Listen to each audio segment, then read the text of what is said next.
The show where there are no penalties, nothing is offside, and everything is fair game. This is The Gloves Are Off.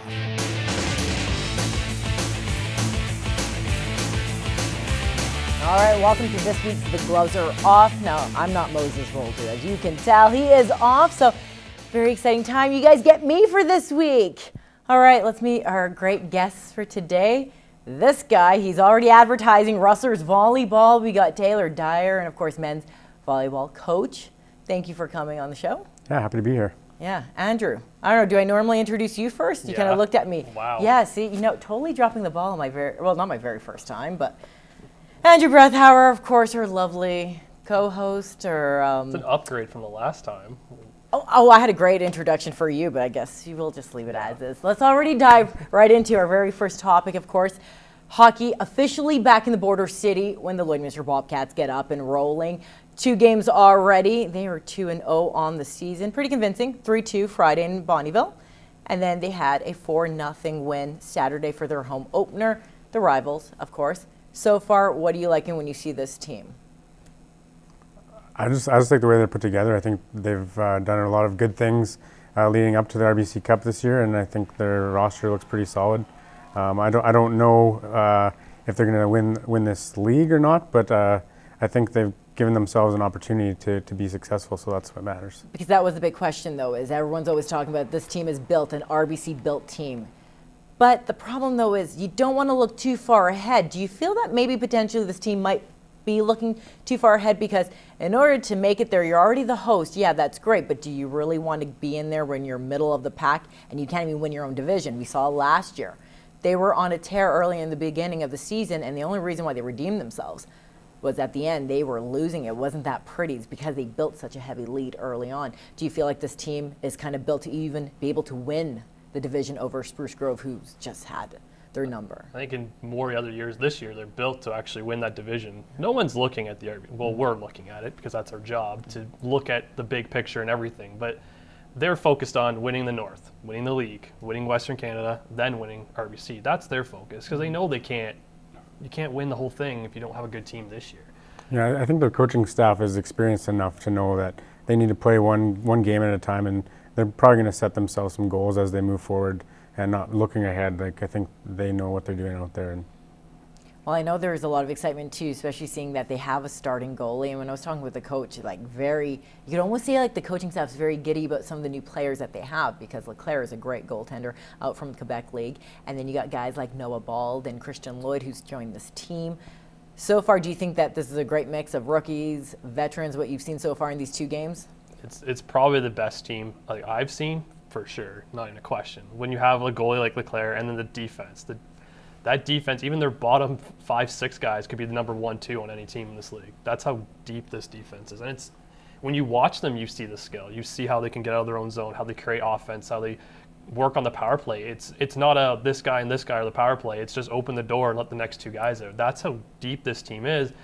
And then you have the forwards. When you have your team captains on the 3rd line, that's like Mulder's your 3rd line, and you have guys like in the first 2 games, Noah Bald was out because he was sick, and he's not even playing, and then they're winning 4-0 and 3-2. So it just shows the depth that they've got. Rookies, they're not even that many guys are even rookies either. So much depth on this team. And a great shorty by Yaremchuk on that game. It was pretty nice. All right, so we're, of course, talking about some great rookies on this team. We're going to talk about the greatest rookie entering the NHL for this upcoming season, Connor McDavid. Jack Eichel. Of course, Andrew goes with Jack Eichel, but, of course, they had the Young Stars Classic, the tournament in Penticton.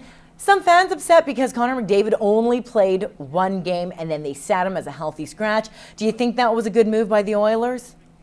I think their fan base wants to see Connor McDavid on the ice, and I understand they're trying to maybe protect him for the season to get started, but at the same time, are they 100% sure? They must be that he's NHL ready if they don't feel like he needs to be playing in those games. So I think there's 2 sides of the coin. On a fan perspective, it's not good at all, but franchise side, maybe it's not such a bad thing. But if I'm an Oilers fan, which is a far stretch, and hell would have to freeze over for that to happen. I don't want to see McDavid in these games. I really don't, because why would you risk him getting hurt? Why are you going to risk? And especially he got pretty Yeah, lit up. Wrong, yeah. So are you going to risk that in 2 games where guys who aren't even going to be playing in the NHL in the next 2 years are going to take a run at McDavid to make a name for themselves, to show that, hey, I can go out there and lay the big hit on the big player? I'm not going to take that chance. If I'm the Oilers, and even then he's playing, packed house in Rexall coming up against the University of Alberta. Even I don't think he should play that game. Like, I want to see as an Oilers fan McDavid playing in the NHL in a game that matters, not in a bunch of games that he's going to be there in the opening night. Forget these rest of these games. All right, so GM Peter Chiarelli, he talked about, potentially, what do you think his tally is going to be? What do you think he's going to score? Now, a lot of publications have him sitting pretty high. He's thinking 20 goals, 20 assists, 40 points for McDavid in his first year. What do you guys think? Is he kind of, downplaying his potential or trying to keep things reasonable? What do you think? 40 points. It's tough to say. I think with the team that he's on right now, and they're kind of you feel like they're rebuilding every year. But I don't know if there's the people around him that's going to make him successful or not. I think he's a talented player. I think maybe more than 40, I think probably closer to 60 would be my guess. And again, it depends where he's playing as well. Historically, they haven't had their rookies go crazy. Taylor Hall, Everly, Hopkins, Yakupov have all been in that 30 to 50 range. So it's a comfortable, I guess you could say, saying that he's going to score 40 points. I don't think he's going to score more than 60. I think everyone's put so much on him, and teams know that. It's kind of like when Sidney Crosby came in. No one knew how to play against the caliber of Sidney Crosby.